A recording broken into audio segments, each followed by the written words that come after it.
Greetings, all you keys out there. I'm Duuz-Diz-Din, and I'm coming at you with another chapter review of Samurai 8.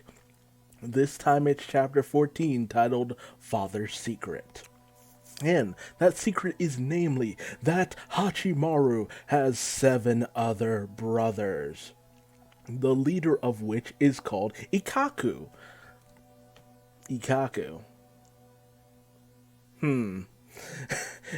There's straight up a naming convention going on here, but that's the Japanese. They love their puns. Ichi, Sanchi, so on and so forth.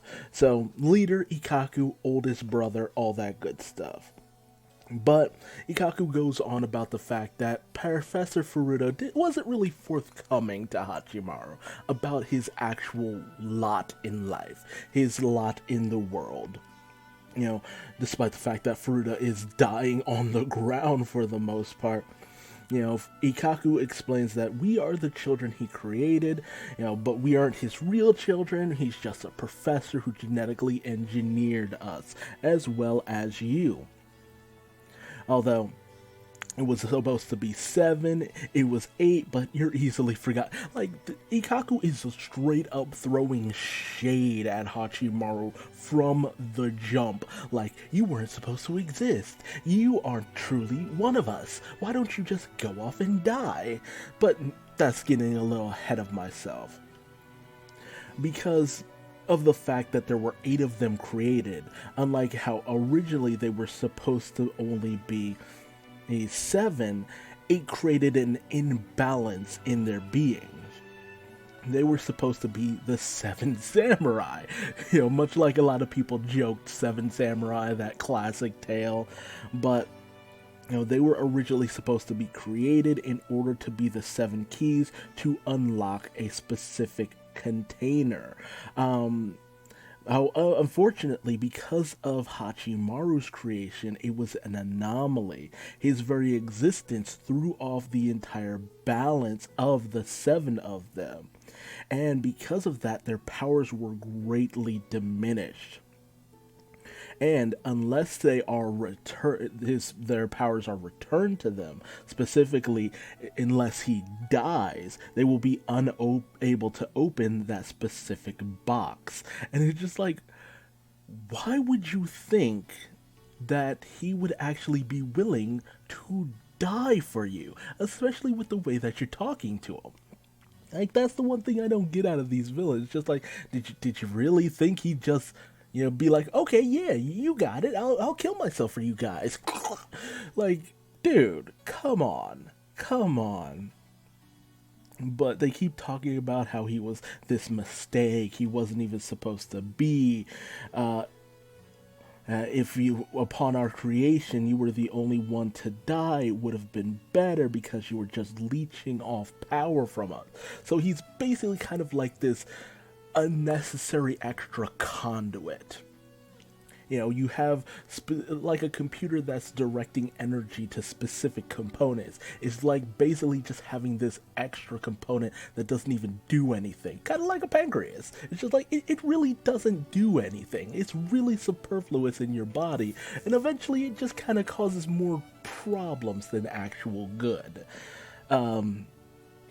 I still have my pancreas, and I fear that one day that's going to come back to bite me at some point. But, they state their mission to eliminate Hachimaru, and that way their plans can truly succeed. Now, Daruma is just like, okay, so basically you were artificial creeds created to open Pandora's box, which, that was Daruma's original mission, to go out and seek out Pandora's box. But in fact, Ada comes out of nowhere, having just been here hiding in the shadows or some shit, just lurking behind these little boys, which, grown man, 7 little boys, all alone. I'm sorry, but Ada, I think you need to have a seat over here. Just have a seat over here.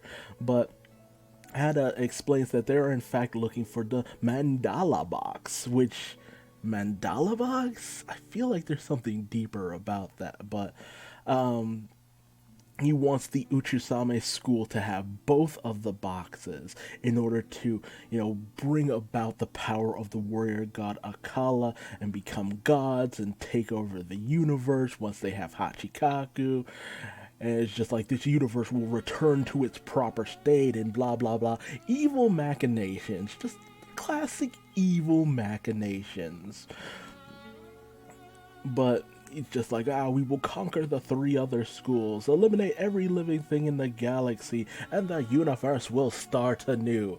Like, Ada is straight up on some Thanos shit right now. And Daruma just calls him out. He's just like, do you think Hannah would have ever wanted this? How could you betray all of us? How could you betray our teachings? But Ada snaps back saying, no, it would have been fine if I wasn't betrayed first by God. And Dharma says, "Oh, so you look to become a god? Aren't you the one taking the god's name in vain? Ada, how have you lost your courage?" So apparently Ada used to be something in the past, but at some point something really upsetting must have happened to him. I think he's on some Obito, Toby shit, where it's just like he lost someone important to. He lost his Rin, and now he's railing against the universe because he wants to create a universe where his long lost lovers will return to him, and blah blah blah. It feels like that. It feels like that's where the story is now going. Some injustice was done to Ada, and now he wishes to rewrite the entirety of the universe because it was unjust and God abandoned him, so he felt that he needed to create a new world where he was God, a God who truly listened. But you don't prove that you're a good person and would make a good God by being a genocidal maniac. Then again, there was God did a few smitings in the Old Testament, so maybe he's on the right track with all of this. I don't know. I'm an atheist by trade, so. But Ada decrees that he will make sure that his master loses everything next they meet, and that he wants him to, at the very least, lie down and die. I have something for you to remember me by. And he wants him to accept it, which Dharma just kind of like, wait, remember him by? That's namely the fact that I'm pretty sure it's because he just fucked up the moon and now it's just plummeting out of orbit. But that's sidetracked as the message go dark, as Furuta starts straight up dying. He is dying. He is not long for this world. Hachimaru wants to take him to the house to hook him up to the life support system he used to be hooked up to, but Higuchi is just like, yeah, I don't think that'd be possible. Because it also starts raining, of course, and Hagamichi's just like, okay, yeah, no, it's be too dangerous. He wouldn't last long. We should look for the nearest hospital. But Fruta's just like, no, I kind of knew this would happen. As soon as I activated that device, that sealed my fate. It was a design flaw. This was always meant to happen. And it's just my punishment for always trying to create these perfect beings and all that. But he tells Hachimaru, look, everything Ada said was true. At one point, I even did consider killing you after your birth. If I killed you, the power would be returned to the Seven, giving the ability to unlock the Mandala box, Pandora's box, whatever, giving them complete and utter control. But, after a certain point, I just couldn't do it. You reached out to me with a great sense of strength and willpower that I just couldn't go through with it. You had this will within you to live on. And it's almost like Furuta just had this epiphany that this boy, this being, should be allowed to live, not just killed on some whim. So he took him and ran away with him, hid him on this distant world, on this distant planet, and tried to be his father, tried to protect him as best he could, to keep all these secrets, to keep you let Hachimaru have as close to a nice, carefree life as he possibly could. And, he wanted to, but he feels that at the end, maybe none of that was truly right. Maybe that wasn't the best course of action to hide everything. Maybe he was just bluffing and lying. But, Hachimaru tells him, no, you were a good dad. You were a caring dad. While Furuta does feel bad for keeping his son in the dark about all this, he's happy to have at least told him in the end the truth. Everything he needed to tell him. But, Hachimaru, having been the problematic child he was, he knew he wasn't always right. He knew he was always, never was, was disobedient and did bad things from time to time. But, Furuta feels bad because he never got to see his son just go out and live a proper life until the very end. He was always restraining him, always keeping him tied down, but Hachimaru was strong. It was that inner strength that he saw when Hachimaru was a baby, when the little baby reached out and, touched the hand of Furuta, who was getting ready to kill him. He felt like, okay, this child is strong. This child has something in him. This child will try his hardest to live no matter what. And I saw it. I saw that same strength of will when you fought Ada, doing your best to hold him off. You are a samurai who will protect people. You have that strength of will within you. And while Hachimaru still continues to apologize to him for tying him down, for causing him pain, for not listening, both father and son feel like maybe they both were selfish in their own way, for their own reasons. Even Furuta saying that because of the way that he raised him, of course you ended up a little bit spoiled. But, even despite that, life with Hachimaru was fun. It was great. And he was proud to have him as his son. And he tells Anne that you protected Hachimaru. And hopefully you can go on and protect each other. Be there for each other. And it's a very, very nice scene where Hachimaru and Anne look at each other and just crying. And, they tell him be strong for each other's sake. Be strong, protect this girl, protect the galaxy. You are the one who can stop Ada. And Hachimaru's last words to his father is that he will give it a try. And with that, Furuta dies. And Hachimaru grieves the father who was always there for him, despite the bratty child that he was. This man was a caring person. Up until the very end. Man, what a very tragic end to everything. It's unfortunate that once again we had so much exposition, but that real crux of this chapter was the end of Furuta.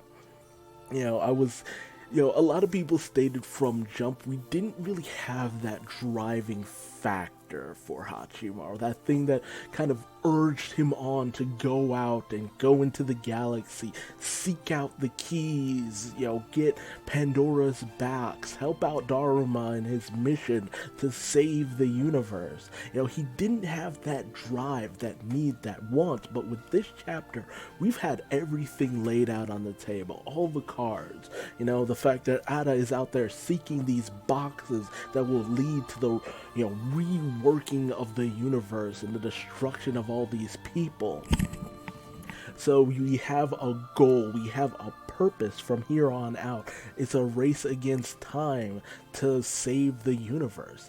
And Hachimaru is the key to stopping the bad guys from being able to do these bad things just with his mere existence. So hopefully Hachimaru will go out into the universe, find the true 7 keys, unlock the box, and save the universe. A good way to start this story. I still feel that there's too much exposition at times, and we're just, too much, just too much sometimes, but it's still pretty nice. It's still pretty good. You know, it's not terrible for the most part, and I'm enjoying it enough. But you know, hey, tell me your thoughts and theories in the comment section below. How do you feel about Hachimaru's dickish 7 other brothers? What do you think happened in Ada's past that caused him to go down this dark path? Do you think he's another Obito, or do you feel like there's more to Ada than just a quest for revenge and to right the wrongs of the world that have been wrought upon him? How do you feel about Hachimaru losing his dad in this way, or would you have preferred something else have happened? And any other thoughts and theories you have, put it in the comment section below. If you liked this video, leave me a like. If you didn't, feel free to give me a dislike and tell me what I did wrong in the comment section below so I better myself for future videos. Subscribe and hit the bell icon, that way you never miss out on another Samurai 8 chapter review.